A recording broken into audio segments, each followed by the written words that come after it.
Hello everyone, कैसे हो आप लोग। आई होप सब सही है, घर पे अच्छे से पढ़ाई भी कर रहे हो। तो अभी तक हमने डिस्कस कर लिया था what is potential, properties of potential and relation between electric field and potential difference. आज उसी रिलेशन को हम आने वाले डेरिवेशन में यूज करेंगे। आज हम डेरिवेशन करने वाले हैं potential due to solid conducting sphere, या आप कह दीजिए हॉलो स्फेरिकल शेल।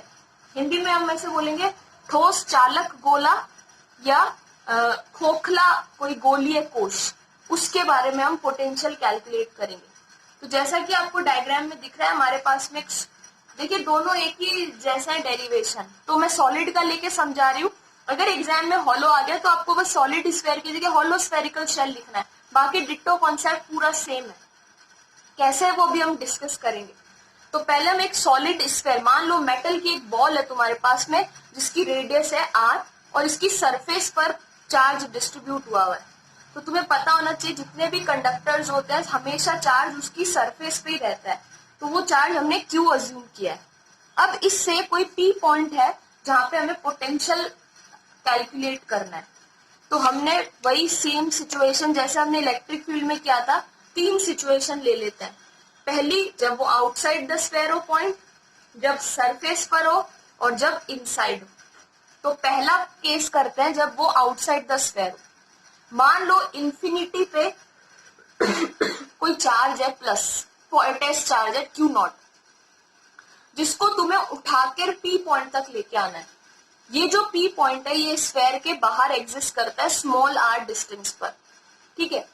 तो हमने अभी अभी पढ़ा था कि जो पोटेंशियल होता है वो इक्वल होता है माइनस का integration E dot D R. तो हमने प्रीवियस चैप्टर में इलेक्ट्रिक फील्ड निकाला था इस केस का, और वो आया था k q upon small r square. तो हम आज उसे यूज करेंगे। हम उस वैल्यू को यहाँ पुट कर देंगे और लिमिट लेंगे इंफिनिटी टू आर, क्योंकि आप उसको डेफिनेशन वाइज भी अगर आपको याद हो, पोटेंशियल की डेफिनेशन होती है किसी टेस्ट चार्ज को इंफिनिटी से एक पॉइंट तक लाने में किया हुआ वर्क डन, है ना। उसी कॉन्सेप्ट को लेके चल रहा है, इसीलिए लिमिट इंफिनिटी टू आर लिए, ठीक है। तो आपको पता है आर के रिस्पेक्ट में होगा के क्यू आउट हो गया विद माइनस साइन, ये हो गया 1 अपॉन आर स्क्वायर। इसका इंटीग्रेशन होता है माइनस का 1 अपॉन आर, ये माइनस प्लस बन गया, लिमिट अप्लाई कर दी, 1 अपॉन इन्फिनिटी 0 है। तो आउटसाइड जो है पॉइंट आपने लिया है उस पर पोटेंशियल आ गया के क्यू अपॉन स्मॉल आर। तो बिल्कुल सिंपल सा है, बस आपको इलेक्ट्रिक फील्ड का फॉर्मूला याद होना चाहिए। अब पॉइंट 2 लेते हैं जब आपने इस पॉइंट को सरफेस पे लिया है।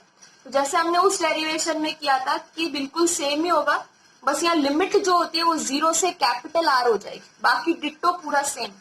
तो आप चाहो तो आप डायरेक्ट भी लिख सकते हो या वापस करके भी दिखा सकते हो, मैंने डायरेक्ट ही लिख दिया। तो आंसर आ जाएगा सरफेस पर के क्यू अपॉन कैपिटल आर, क्योंकि पी पॉइंट का सेंटर से डिस्टेंस रेडियस के इक्वल हो जाएगा। अब लेते हैं थर्ड सिचुएशन, जब ये पी पॉइंट अंदर अज्यूम करना है, ठीक है। तो आपने पढ़ा था इलेक्ट्रिक फील्ड के केस में, विद्युत क्षेत्र के केस में, कि जब हम किसी सॉलिड के अंदर कोई पॉइंट की बात करते हैं तो वहां पे चार्ज होता ही नहीं है, क्योंकि सारा का सारा चार्ज जो होता है वो सरफेस पर ही रहता है, अंदर कुछ चार्ज नहीं होता है। तो जब चार्ज ही 0 है तो वहां इलेक्ट्रिक फील्ड भी 0 होगा। तो अगर उस लॉजिक को याद रखें तो आपने यहाँ लिखा E इक्वल्स टू माइनस का dv अपॉन डी आर, ये भी अभी पढ़ा है आपने आज ही। हमें पता है अंदर जो इलेक्ट्रिक फील्ड होता है वो है 0, हमने यहाँ 0 लिख दिया। अब मैथ्स वाले बच्चे तो 2 मिनट में समझ जाएंगे, और बायो वालों के याददाश्त पे थोड़ा पर्दे वर्दे चढ़ गए होंगे। किसी का भी डिफरेंशिएशन 0 कब होता है? जब वो क्वांटिटी कांस्टेंट हो। तो इसका इनडायरेक्ट मतलब है कि यहाँ पे v क्या है? कांस्टेंट।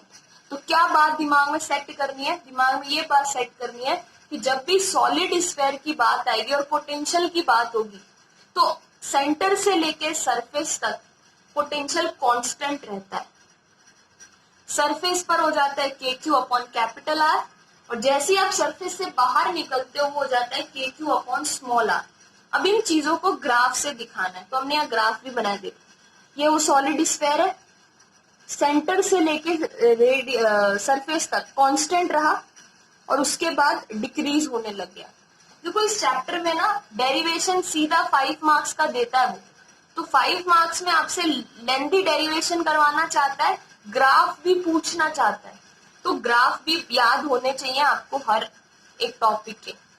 तो आई होप आपको पोटेंशियल वाला ये टॉपिक समझ में आएगा।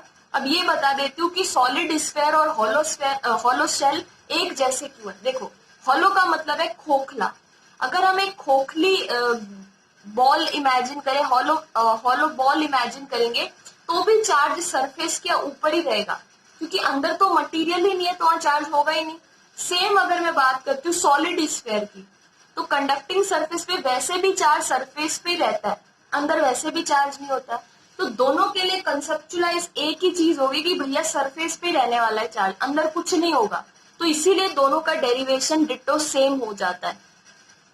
आई होप आपको ये पोटेंशियल वाला डेरिवेशन समझ में आ गया हो। ये उसको बहुत इजी लगेगा जिसको इलेक्ट्रिक फील्ड के फॉर्मूले याद होंगे, और जिनको याद नहीं होंगे उन्हें ये भी जहर ही लगेगा।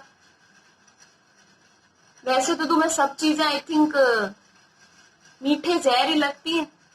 अभी अगर मैं बोल देती कि पबजी का गेम खेलना है, जो सबसे जल्दी फिनिश करेगा वो इस साल 12th में टॉप करेगा, तो मतलब आधे से ज्यादा बॉयज और गर्ल्स तो खुश हो जाते।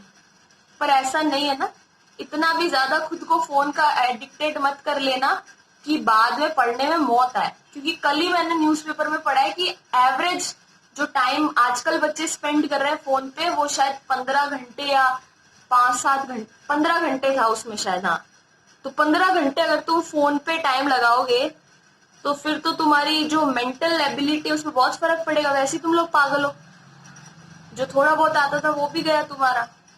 तो इसीलिए बच्चों, घर पे रहकर अपने आप को ग्रूम करो, बेटर बनाओ, ना कि और बुरे लेवल पे लेके आ जाओ खुद को, कि जब स्कूल खुले वैसे ही टाइम इतना निकल जाएगा, फिर खुद को वापस